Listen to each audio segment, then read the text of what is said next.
these circles are actually not moving. If you put your fingers or your hand in the middle of the circles, you will see that they're actually not moving at all. They're literally just sitting in place. It's literally just your brain tricking you. I could swear they're moving.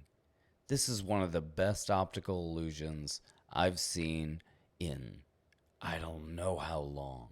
What makes them do that?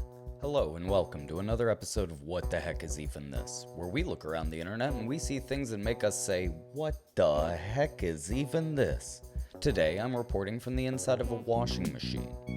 Have you ever wondered what happens to those missing socks that disappear somewhere in the washing process? It's probably because you left a mysterious video in a shirt pocket and it fused together with the socks to make a wrinkle in the fabric of space and time. So without any further ado, grab a sock and let's dive right in. In Japan, they invented this jelly water. It looks like a clear block of jelly, but is made almost entirely of water. Instead of drinking, you slice it into cubes and eat it. It's a refreshing way to enjoy water, almost like eating your drink. Well, we already have solid water. It's called ice. This is jelly water? You know, you can make your own jelly water. You just get one of those silica packets from the pockets of the old shirt you got. Just crack that open, pour it inside, mix it up. Jelly water. Kid tested, mother approved. Silica.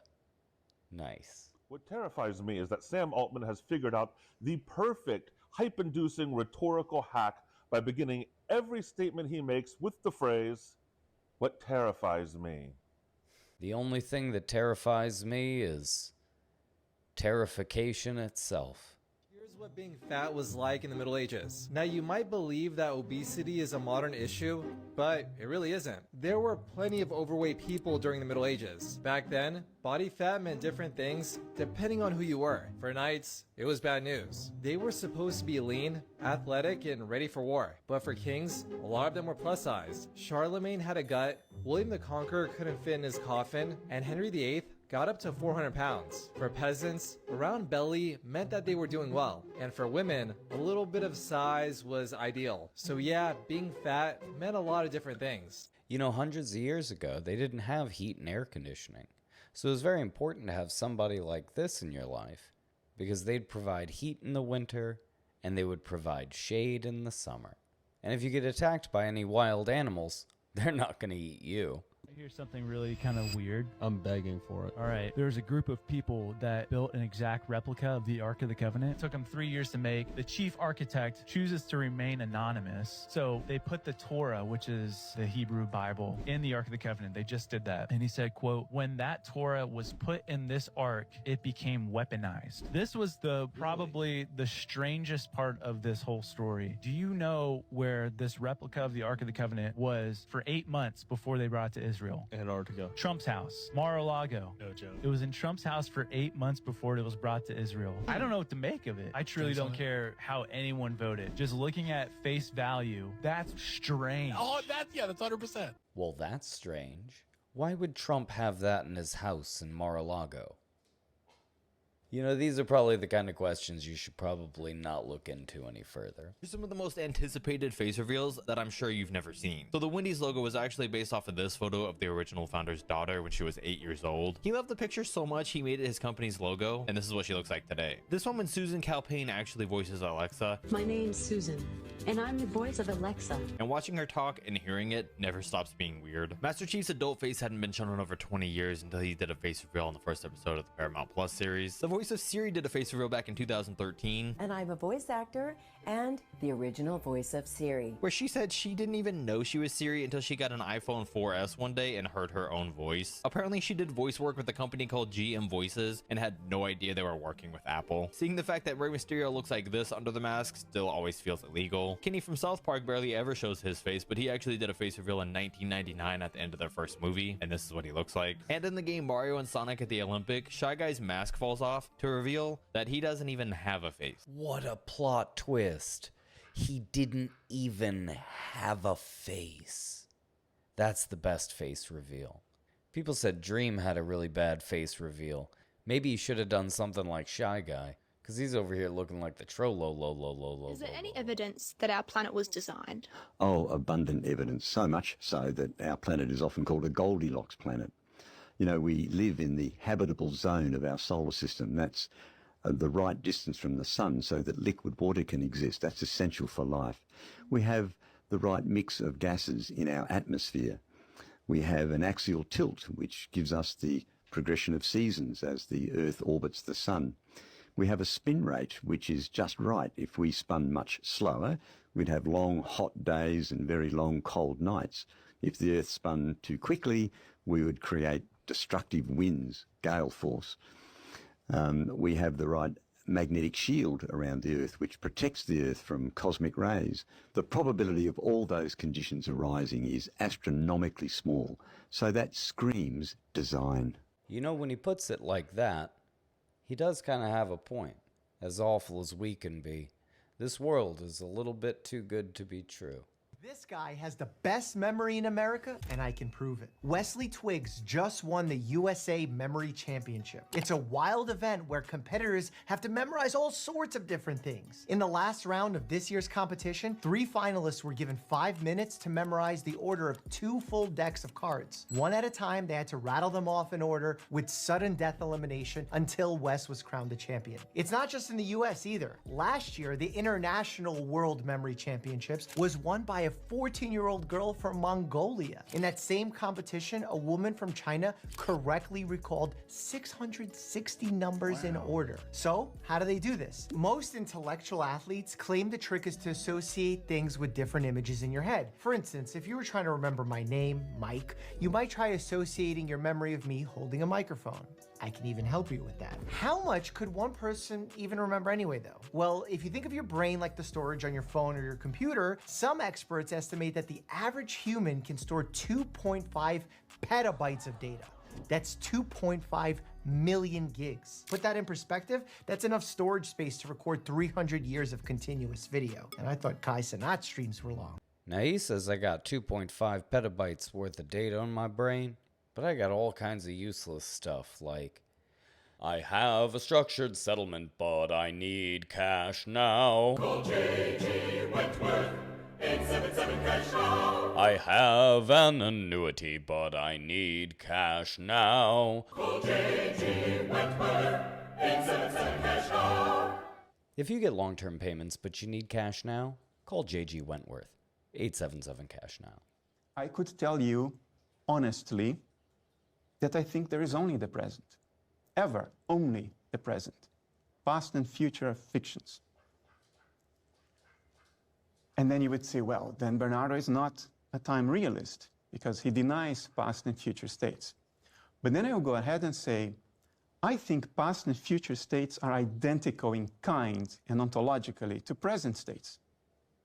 The past is not any different than the present. If the present is real, so is the past and so is the future. And then you might say, well, but then you're not a time realist, so you're contradicting yourself, right? Now let me show you how I'm not contradicting myself. I think what we call the past are memories experienced in the present. What we call the future are expectations experienced in the present. Therefore, past and future are present. And therefore, they're no different than the present. Yeah. And yet, there is only the present. You see? You know, when you talk about time, it can get really confusing. But what he's saying here really makes a lot of sense. I've been saying it for a long time. There is only one moment. The current moment. Right now. In this one moment, it just slides on and on and on. The scary thing is that this actually will happen in about 7 billion years from now. Don't worry, no one's going to be around to see it. There won't be trees, there won't be grass, there won't be people around anymore. Life on Earth will only exist for about another billion years or so. Because what's happening is the sun is getting hotter and hotter, and it's going to get so hot to the point that in about 7 billion years, it's basically just going to explode, and then that'll be it for Earth. So you're about to witness it right now. The end. You know, if you look right into it, I know you're not supposed to look directly into the exploding sun, but hey, you know, there's no such thing as going blind when we're all dead. Well, get ready, here we go. Here's the big finale. Ah!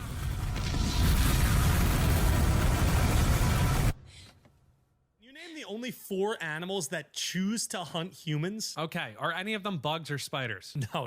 Like hunt and kill. Lions don't do that. Lions do not do that. Bobcats. No. What's a lynx? No. Other humans? No.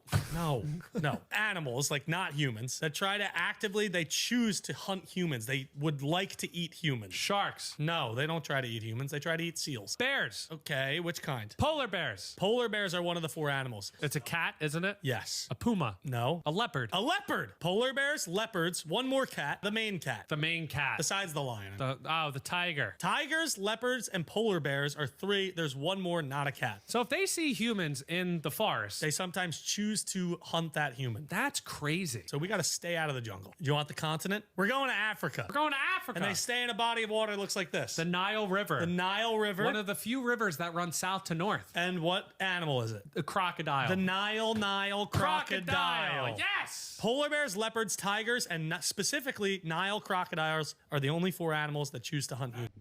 You know, life is pretty tough, but I'm surprised that there's only 4. There should be more.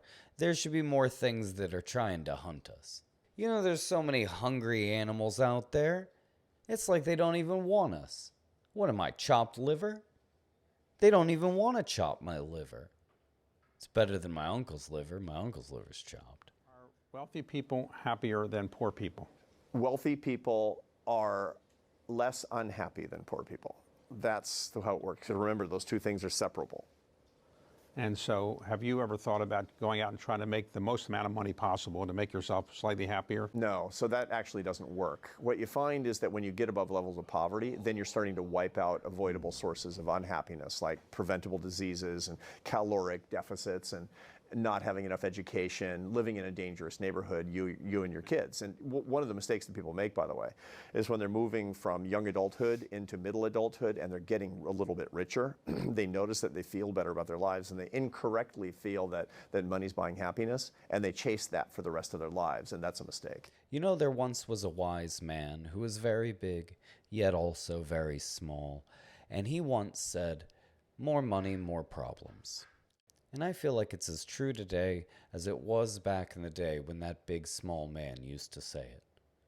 And he was very good at saying it. Absolutely stunning rainbow. Do we live under a dome? Is that the firmament? Not sure. You know, I don't know why people talk about the firmament. I don't know what they mean. It looks really soft to me. Slope Point in New Zealand is one of the windiest places on Earth. Here, the relentless Antarctic winds are so powerful that the trees here has grown into the shape of a brush. Is anyone from New Zealand that can confirm this? Is this real? You know, if it was really that windy, then why are there sheep still standing there? Surely the wind would have blown those sheep away, yeah? And this man is very vertical, whereas one would imagine he too would be horizontal as the tree. But really though, that's a pretty cool idea that all the trees just kind of accepted it and said, you know what? Sometimes it's best to go with the flow.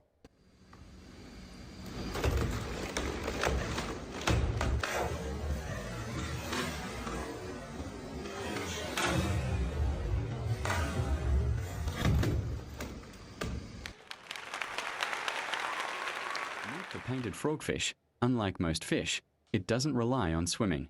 Instead, it walks across the seafloor using its fins like little legs. This unusual movement helps them sneak around without drawing attention.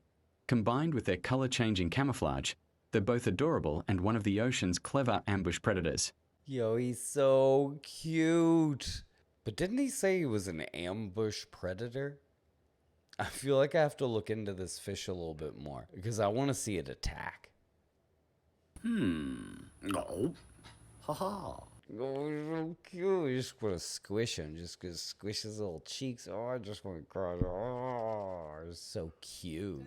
Kissing bug is spreading its disease in several U.S. states, and it's spread through the bug's feces. If the kissing bug's droppings get into a person's body, it can infect them with what's known as Chagas disease. Here's what to know. According to the CDC, triatomine or kissing bugs carry a parasite that they can transfer to animals and to humans. They're called kissing bugs because they often bite people around the mouth area. They pass the parasite in their droppings after biting a person or an animal. Now, the CDC says people might scratch or rub bug feces into a bite wound into their eyes or their mouth without even realizing it, and that allows the parasite to enter their body. Locally acquired human cases have been reported in 8 states, most notably Texas, including these. It was already an endemic in 21 countries and may become an endemic here in the United States. According to the CDC, the infection doesn't transfer from human to human, but if a kissing bug infects you, you may develop fever, you may feel tired, body aches, headache, rash, loss of appetite, diarrhea, vomiting, and get this, some may even experience symptoms for years or a lifetime, which is known as the chronic phase of infection and can include heart and digestive issues. And the condition can be life-threatening. That's according to the CDC. There is no vaccine for Chagas disease, so you should protect yourself by staying in well-built places if you're traveling, use insecticides and bug spray, wear clothing that covers your skin, and by not eating raw fruits and vegetables since the infection can spread by contaminated food. This guy's talking about diarrhea that lasts for years or a lifetime.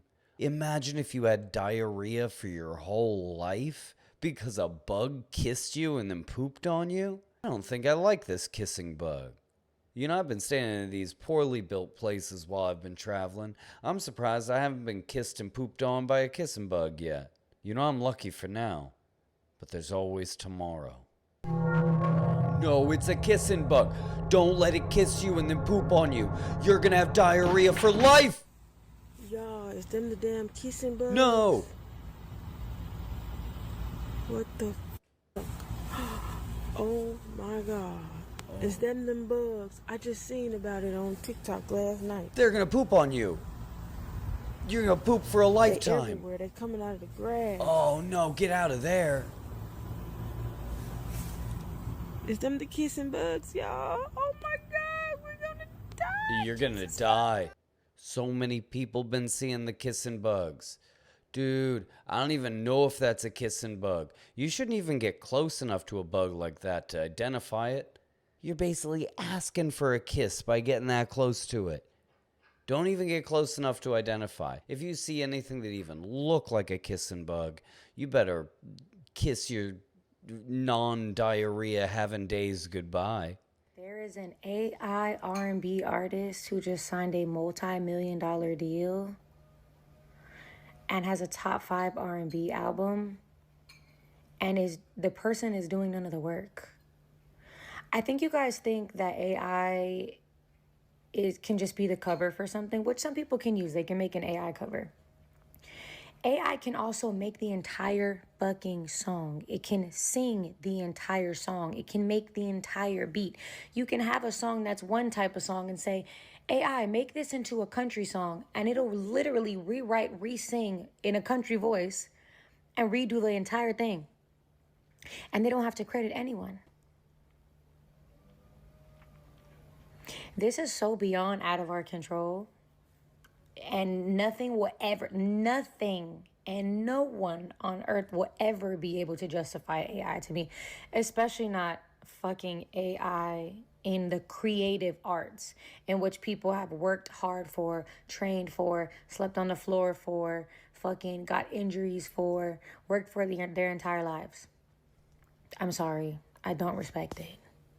Fuck. Well, that's the sentiment behind every story that's about to happen to everybody.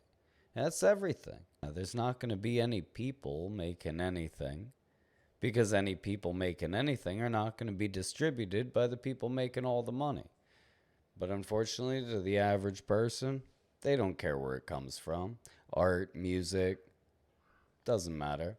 As long as it's entertaining, that's all they care about. I'm mostly worried about the kids. All these kids out there want to be creative. They're just going to have their dreams crushed.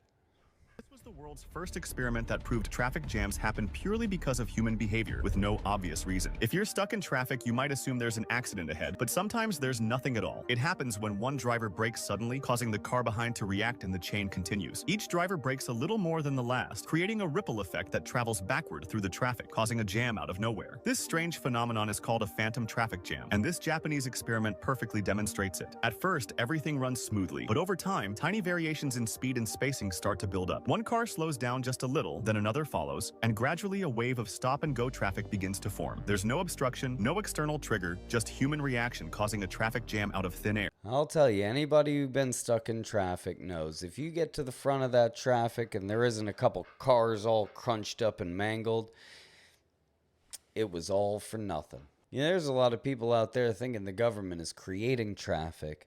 They want to hold us back with hours and hours of mindless commutes, sitting there, wearing us down, making sure we can't rise up against them. And even if we did rise up against them, we'd be stuck in traffic on the way there.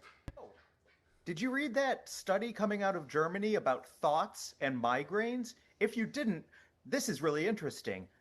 Different types of thoughts have different weight. If it's a big creative thought, it's heavy. If it's a deeply negative thought, it's even heavier. And that's where headaches and migraines come from. So if you don't want to get bad headaches or bad migraines, have lighter thoughts. Thoughts that won't weigh your brain down so much that it compresses into your skull.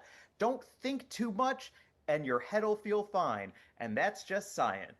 Yeah, just think light thoughts. Just think about feathers and clouds and cotton candy and my gas tank and my bank account. Oh, it's not working. I'm starting to get a migraine right now. Physics actually proves manifestation works, and here's how. The superposition principle says that a quantum system exists in all possible states at once, until observation collapses it into one. An observation is energy, like your focus, your thought, your intention. That's manifestation in action. And here's what's wild. Studies show athletes can train their bodies just by using their minds. Basketball players who only visualized free throws improved almost as much as those who practiced on the court. Their muscles actually fired in the same patterns. That means when you focus with intention and emotional energy, that your body, your energy, and the universe are already responding as though it's real. And spirit is right there, amplifying that state that you're choosing with your focus. If this is resonating with you, follow for more. You know what? It makes a lot of sense. Let's see if it works. I'm imagining that everybody who watches this hits the like button and subscribes and tells Wrinkle that she's really beautiful. This is a cassowary, and they're known as the most dangerous bird in the world. They're found in Australia, and they are super aggressive. Not to mention, it's a big bird, but they fight like a little bird. They fight like a chicken. They'll jump up and kick you with both feet at the same time. And the worst part is this is what they're kicking you with. 3-inch razor-sharp claws. Those look like the feet of a velociraptor. It will make your insides become your outsides. Do not mess with this oversized chicken. I don't know. He looks really cute to me. But Mom, he followed me home. Can I keep him? Please? It's just like Wrinkle. It's just like Wrinkle. Look at you. You're tough too. You're the second most dangerous bird. You better watch out for Wrinkle. Yes, she's very big and tough and strong. That's right. She'll attack you. You don't mess with Wrinkle. You mess with her now. Yeah, that's right. So tough. Infinity is so much weirder than you think it is. If our universe were infinite in size, which it very well could be, That means that every possible configuration of matter must exist somewhere. This means that if you traveled far enough, you would find an exact replica of our Earth with an exact clone of you watching this same video, except maybe in this world, the Epstein files did get released. I mean, it sounds impossible. Not the Epstein files bit, but the fact that there are multiple copies of you out there. But that's just the nature of infinity. See, take the number Googleplex, for example. It is so large that if you tried to just write it out in a font size as big as protons, you would not have enough space in the observable universe to finish the first 1% of its digits. Googleplex is huge, but still, it's 0% of infinity. Now we can utilize the concept of infinity with the Library of Babel, where every book is literally a random assortment of letters and characters. Now what are the chances of you opening a book and it happens to be your Year 6 report card? It's impossible, right? No. It's just highly unlikely, but this library is infinitely large, so every possible combination of letters and characters must exist somewhere, including the script of this video. They even have the photo edition where every pixel in the image is a randomly selected color. Now, if everyone in the world clicked through one of these images every second for the lifespan of the universe, we would still likely never find any meaningful image. But that's not infinity. Given infinite time, every photo must occur, including photos of myself that don't even exist. And this is why infinity is so counterintuitive. I mean, it doesn't even make sense to say infinity is large. It transcends the idea of what it means to be big. Yeah, but aren't some infinities bigger than others? Oh, God. Yes, okay, you're correct, but I'm not answering that right now. But I'll tell you what else is infinite in nature, is the bottomless doom scrolling you're doing right now. It will never stop unless you force it to stop. So take this as a message, end it here, and get the f off your phone. You know, I like how he ended it on a nice message like that. He's got a really good point. The endless scroll is truly infinite. It's up to you to be able to stop it. And even this video would keep going on forever if we didn't stop somewhere. Like and subscribe.